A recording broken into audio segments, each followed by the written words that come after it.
I spoke earlier yesterday with one Miesha Tate. She's now the vice president of One Championship. Why did she do it? What were the reasons behind it? Why now of all places? How long is she going to be overseas? And what does it all mean? Here's our conversation now. We are joined now by the new vice president of One Championship, all the way from Singapore. It's Miesha Tate. Miesha, how are you? I'm doing wonderful. Enjoying the weather over here. It's getting to be summertime, so it's hot and sticky. I think it's hot and sticky all year round here in Singapore, though. So quite the contrast to Las Vegas. First time there? No, actually, I think it's my third time here. What were the other two occasions that you visited? So I went the first time with the UFC to do some promotion. As you know, the UFC was hoping to expand into Asia, so I was here doing promotion. And then the second time that I came back was to do a seminar with Evolve, and that's how I met Chatri. Through those two instances, and we developed a relationship. And I reached out and said, "Hey, what do you think about me coming over to join One and and possibly Evolve?" And he was really happy at the request. And mind you, this is before Eddie or Demetrius Johnson were coming over to the UFC, before any of the UFC talent had begun to make the transition. Let's unpack this whole deal if we can for a second. What was it about One that interested you? And I'm talking like initially. I think honestly, it's the conversations that I had with Chatri, and the fact that when I was in Singapore, I even said way back then that I envisioned myself moving here for a certain amount of time. So now it looks like I'll be taking up that expat role and moving here for a couple years. But it's just I like what they stand for. I like who Chatri is. I like that he's a purist in a sense, and I feel like I am too when it comes to martial arts. And the way that he represents his company with One is just, it's exactly how I think I would do it if I were trying to promote a fight organization myself. What are a couple of your core values in terms of that? Like when you look at One, what is it that they do that you sort of see your values in? I think that as a fighter, as an athlete, as a role model, that we have not only a duty but an opportunity to influence a younger generation and potentially change people's lives. And I think with that we should do good. I think that we should be is the best role models that we can be. And I think that we should teach humility, and I think that we should teach integrity, and that's important to being a martial artist, because it is a violent sport. But I think that people need to understand, along with violence, is that we're training to be athletes, to be weaponized athletes. And I think it's just important to have those core values. And Chatri is exactly on the same page. And it's just how he promotes the organization. He promotes the fighters. There's no it's not really promoted to have trash talking or anything like that. It's really giving opportunity to change people's lives for the better.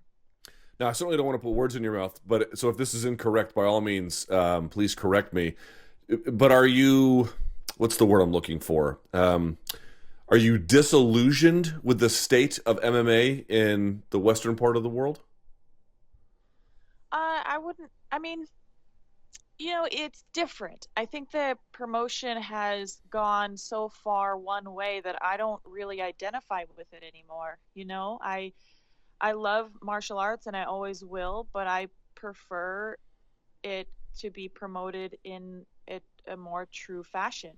That it's more about the fighting than it is about the trash talking that you do outside of the cage, the ring, the octagon. I really think it's important to hold those values. And I feel like in the Western, promotion of it all, it's become much more of a circus. It's really become watered down in a sense. And I feel like the core fan base that used to be there, more early on in my career or even midway through my career, was more about the fights. And I feel like that's gotten pushed away, and we've gotten to a fan base that's a lot more about what people can do and say outside of the octagon, people flying outside of the cage and attacking people, or the trash talking of Conor McGregor, or even Ronda, like, I just feel like it's different than the way that I would choose to approach or be a part of the sport. So I hope I'm making sense with that, but it's Sure. it's definitely it's definitely changed. It's a new genre, and I don't know if it's for the better or if it's even for consistency, to be honest, because I think that people are losing the value of the sport, so they don't care so much about fighting. They want to see the entertainment aspect, but for the worse, and if it's not there, then I feel like the sport itself is not drawing anymore. You see these, free Fox cards that are incredible fights, and nobody's watching them. The numbers are down because they want to see more than just fighting, and I feel like the value is being lost. Now, is there a way to get that back in the Western side? And do you think perhaps if one is as successful as they aim to be, perhaps that all these things go in cycles, right? Is there a way to cycle back to what used to be there? And is Asian MMA at the forefront of that? That makes sense? I do believe that there is a way, because I think that a lot of the more tried and true fans have actually been turned off by the way that MMA has been promoted, because, for lack of better terms, it's kind of a shit show, and it's crazy, and it's like people, I wouldn't have wanted to be, in the audience if Khabib flew over, and I'm not trying to blame that. I'm not trying to blame that on the UFC. I'm just saying that it's escalated to that point, that people are talking such trash that it's getting under people's skin. It's getting under Khabib's skin to the point where he's not even really being, himself, I feel like. So it's kind of scary, but I do think that there's a way to come back to it. I think if you start to have an organization that appeals to the fans that have been lost because of the way that MMA has begun to be promoted as a majority, I do think that there's a way to recall the fans that have been turned off by that Where kind of other promotion. Fair enough. Now let's talk about one and what you expect out of it. This is, look, you're changing parts of the world, upending your life in certain ways, obviously for the better, otherwise you wouldn't do it. But let's talk about one for a second. Where do you think they're headed in the next 5 years? In 5 years, what will we be saying about one? Well, I think globally they're going to have a huge impact, and I think we're going to be sitting back and looking at, um, yeah, just the impact that they've made. I think one of my favorite things about one is that you know Chatri Sitanyong has made it a mission to end global, extreme global poverty. Excuse me, can't speak this morning. Hmm. Jet lag. Extreme global poverty. Um, and with that being said, he's again trying to do good, and I think it comes a lot from his background.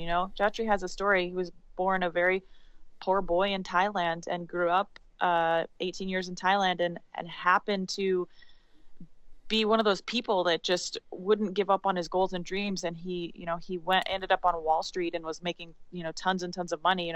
He graduated college over there, and he became a huge success. And now today he's probably one of the wealthiest men in the world, but you wouldn't know it. He's very humble, he's very down to earth, and he sees the opportunity that he's been blessed with to change lives that like his. That, like, there's the poor children that can have idols to look up to be good people. So I like what he's promoting over here.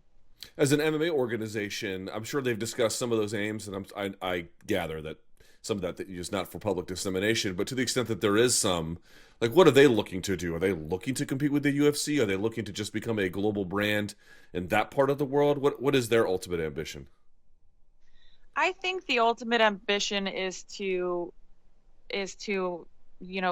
again, like, I think it's to change people's lives for the better. I don't think it's just about fighting. It's about teaching fighters to be heroes for the young up and comers. I think that's their mission, and I don't think that they intend to necessarily compete with the UFC, but I think that they plan to expand and do what's right for one championship. Hmm. All right. So that when they announced the press release, this part was a little bit confusing to me. They said that you were the VP, which of course is an interesting role, but it didn't really say the VP of what. So as I understand it, you're going to be doing. Are you doing all of the color commentary? Because they do a ton of shows. What is going to be your role there? So not all of it. I'm going to do 2 shows a month. Two shows. And I know that there are plans to really expand how many shows there are a month, and it's just not possible for, the same color commentary team to do all of them. So there's going to be a lot of expansion done, and I will be a part of that 2 times a month. I will be color commentating. Interesting. Okay. And the other part, as I understand it, was to be brand ambassador. Now, I think I know what that means, but what does that mean to you? Basically, it means to me that I will promote the brand way in any opportunity that I have to do so, and that's that's what I'm doing. I want to show the world what true martial arts is about, and I'm very excited to be a part of this team.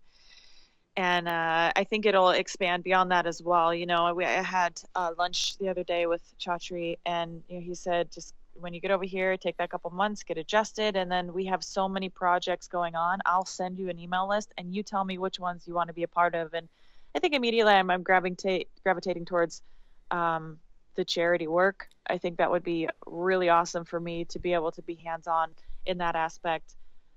Just having an opportunity to give back. So I think really the decision beyond the color commentating and beyond just being a brand ambassador and raising awareness whenever possible, that I'll be able to kind of choose which way that I want to be involved with one championship. Now, to what extent are you aware of, or do you anticipate anyway, additional, let's say, talent acquisition? Because it looks to me like it's happening on two sides here, right? You're getting the Nikki Holtzkins, the Eddie Alvarez's, the Demetrius Johnsons, but that's on the fighting side. On the other side, I know that they were at least courting some of the efforts of Robin Black. They signed you. Are we to expect more of these things coming down the pike? I'm sure. Yeah, I mean that they're expanding very rapidly. We're talking about they just broke 25 million live viewers per show. I think it was like last month or a couple months ago. They're every show having over 25 million live viewers, and they're anticipating to grow that largely globally. So I think it's going to, just require more people, more work, more everything. So I don't see it slowing down. I think it'll continue the pace that it's going and probably pick up in the near future. Now, what is the biggest challenge about relocating to Singapore? Like, do they have somebody helping you with all the official documents you have to put together? Like, I can imagine that moving to another country, not the easiest process in the world. Definitely not. But Chatri has a huge team and a great team behind him, and they're incredibly helpful in every single way. We brought Amaya to the event, and they had a private room for us with a babysitter and a crib and everything back there so that we could go to and from, a baby monitor. I mean, you just think of everything. They're just very good people here. And so they're making this transition very easy for us. Someone's taking care of all the paperwork, that we just get the questions and answer those, and they're taking care of everything. Now, this is the process for you is just getting started, but I'm wondering, like, when you think about your life, do you think about ultimately returning to the States at some point, or is this one of those moves that could just end up being permanent? Well, I do plan on coming back to the States. I think it's a loose 2-year plan is kind of what I'm looking at it like.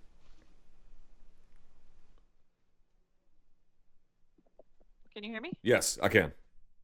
Oh, okay, perfect. Yeah, so it's a loose 2-year plan is kind of what I'm looking at this as.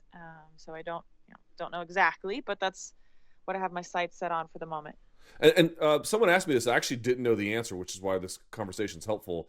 Are you going to be working at all? And like, to what extent did Matt Hume play any role in putting these relationships together? It sounded like it came more just from what you were doing, but did he play any role, and will you work alongside him in any capacity? He didn't have anything to do with my role coming to one. But I'm sure he did as far as DJ goes, and I'm not sure about the other UFC talent. But mine was a decision that that I made with my family. I talked with Johnny and said, "Hey, would you consider moving to Singapore?" And he was like, "Yeah, and Johnny's a great man and a great fighter himself, and he's got a contract also with One, so he'll be Oh, fighting and okay. training as part of Evolve. So it's working out really well for all of us. And that was something that Chatri offered straight up himself. We didn't ask for that, but he's seen Johnny fight. He's familiar and said, "Hey, we'd love to have both of you be a part of the team in the ways that fit." And then I guess as we wrap this conversation, let me just sort of ask you this: is like, look, you know how MMA goes. A lot of people make big promises, and One certainly did get an enormous round of funding recently. I believe it was 166 million, and they've raised more than that. But nevertheless, MMA is a hard business to make money in. It's a challenge for any promoter. It sounds like you believe in their long-term stability and ability to generate revenue to be around for a while. I believe in their sustainability more than I've ever believed in any MMA organization. I think the difference over here when I come here and I visit culturally, I'm realized that the Asian culture is about longevity. It's not about the here and the now. It's about the long term future. And I think Chatri has a great vision for that. And I think it's also very sustainable because it's about the martial artist, and about the martial artist story, and particularly about sharing the story about struggle that people can identify with. And I think over the long term, it will pay off dividends. I think it'll definitely be a better long term approach for One. All right, well, Miesha, it's a hell of an achievement. You've been kicking ass since you were in the UFC, and now even out of it, you're doing just the same. We appreciate your time and best of luck with everything involved with the move. Thank you so much.